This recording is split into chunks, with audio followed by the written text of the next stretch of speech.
स्वागत है आपका हमारे YouTube चैनल एक्सलेंस फैमिली में। और आज के सेशन में हम बात करने वाले क्लास 10 साइंस का अध्याय फर्स्ट रासायनिक अभिक्रिया एवं समीकरण के बारे में। और ये जो सेशन अपना रहने वाला है ये रहने वाले उपचयन रासायनिक अभिक्रिया, और उसमें अपन पढ़ेंगे अपने दैनिक जीवन में उपचयन रासायनिक अभिक्रिया के प्रभाव के बारे में देखने वाले।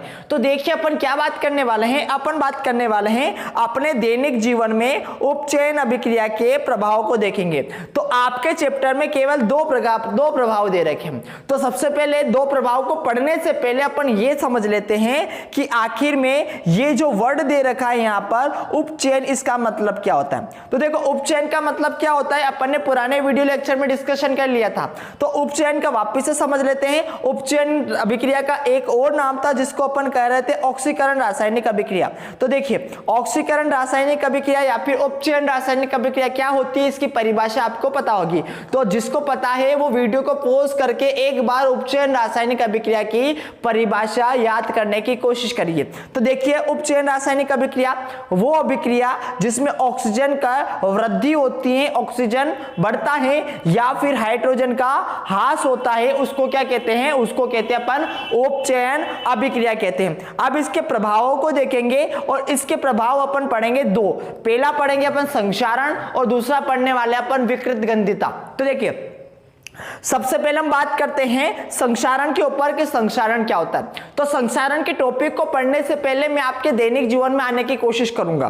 तो देखिए दैनिक जीवन में आप लोहे की वस्तु देखते होंगे, और लोहे की वस्तुएं जब नई नई लाते अपन तो क्या होता है कि वो एकदम चमकीली होती, लेकिन कुछ समय बाद आप देखोगे कि लोहे के जो वस्तुएं होती हैं उनके ऊपर एक परत जम जाती है ना, जिसको आप कहते हो कि लोहे पर जंग लग जाता है। तो उसको कहते हैं लोहे का संक्षारण हुआ है।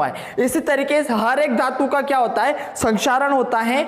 देखिए हर एक धातु का क्या होता है, संक्षारण होता है। जैसे लोहे पर जंग लगती है वैसे हर एक धातु पर भी एक परत चढ़ती है दूसरी। तो समझते हैं सबसे पहले क्या है जो आपने बात किया है वही चीजें। देखो आपने अवश्य देखा होगा कि लोहे की बनी नई वस्तुएं चमकीली होती है। यस, जो भी वस्तुएं बनती है लोहे से नई नई वो एकदम चमकीली होती है, लेकिन कुछ समय पश्चात उन पर लालिमा युक्त भूरे रंग की परत चढ़ जाती है, मतलब कि भूरे लाल रंग की परत चढ़ जाती है उन पर, है ना। प्रायः इस अभिक्रिया को लोहे पर जंग लगना कहते हैं। जो लोहे पर जंग लगना कहते हैं, समझ में आया, लोहे पर एक परत चढ़ जाती है लाल लाल कलर की, है ना, तो उसको क्या कहते हैं अपन, उसको कहते हैं जंग लगना। कुछ अन्य धातुओं में भी ऐसा ही परिवर्तन होता है, और धातुएं भी होती है ऐसी जिन पर भी यही परिवर्तन होता है। क्या आपने चांदी या तांबा पर चढ़ने वाली परत के रंग पर ध्यान दिया?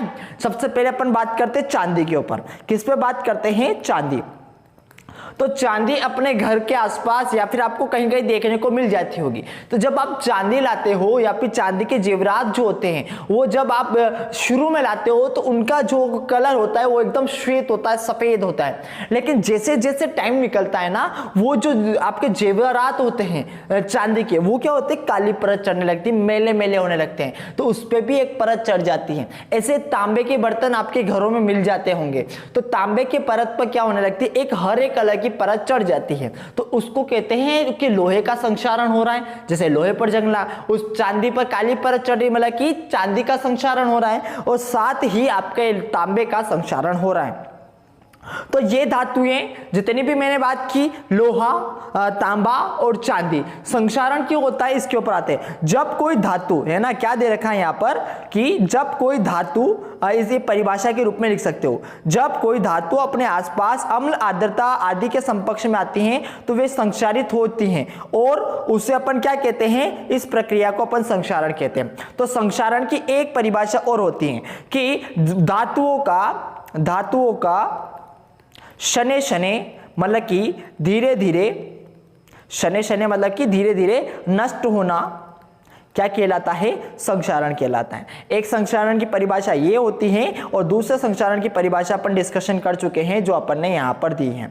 वे अपने आसपास या तो अम्ल के द्वारा या आर्द्रता से आदि में संपर्क में आती हैं, संपर्क में आके क्या होते हैं, संक्षारित होने लगते हैं। इसको अपन क्या कहते हैं, संक्षारण कहते हैं। और यहाँ पर चांदी का दे रखा है कि चांदी पे काली परत चढ़ जाती है और फिर लोहे के ऊपर परत दे रखा है। तो ये जो जंग लगता है या फिर जो संक्षारण होता है धातुओं में, ये बहुत बड़ी समस्या है, क्योंकि इससे क्या होता है अपनी धातुएं धीरे धीरे खत्म होती हैं। और देखिए लोहे पर जंग लगने वाली बात से अपन ने स्टार्टिंग की थी, तो लोहे पर जो जंग लगता है ना उसके बारे में अपन चैप्टर 3 में बहुत ज्यादा डिटेल्स में बात करने वाले हैं। कौन से चैप्टर 3 में अपन क्या बात करने वाले, इससे डिटेल में बात करने वाले हैं। तो अभी तक अपने इस वाणी को मैं यहाँ विराम देता हूं और अगले टॉपिक पे आता हूं, जिसका नाम क्या दे रखा है, जिसका नाम आपको दे रखा है विकृत गंधिता।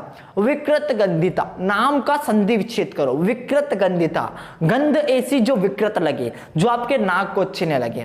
तो विकृत गंधिता कहां देखते हो आप? सबसे पहले देखते हो कि आपके घरों में क्या है, आपके घरों में तेल के बने अचार या फिर तेल से बने कोई भी पदार्थ होता है, तो क्या होता है कि जब उसको बहुत ज्यादा टाइम हो जाता है, जैसे अचार है कि तेल से बने आपने, तो बहुत ज्यादा टाइम हो गया, साल 1.5 साल हो गया उस अचार को, तो क्या होने लगता है उस अचार का जो होता है ना वो टेस्ट बदल जाता है, साथ ही उसमें से एक बदबू आती है ना, उसको अपन कहते हैं विकृत गंध आना। और वही है आपका विकृत गंधिता, मतलब कि तेली पदार्थ से जब वो खराब हो जाते हैं तो उनसे एक अलग प्रकार की गंध आती है, उसको क्या कहते हैं विकृत गंधिता।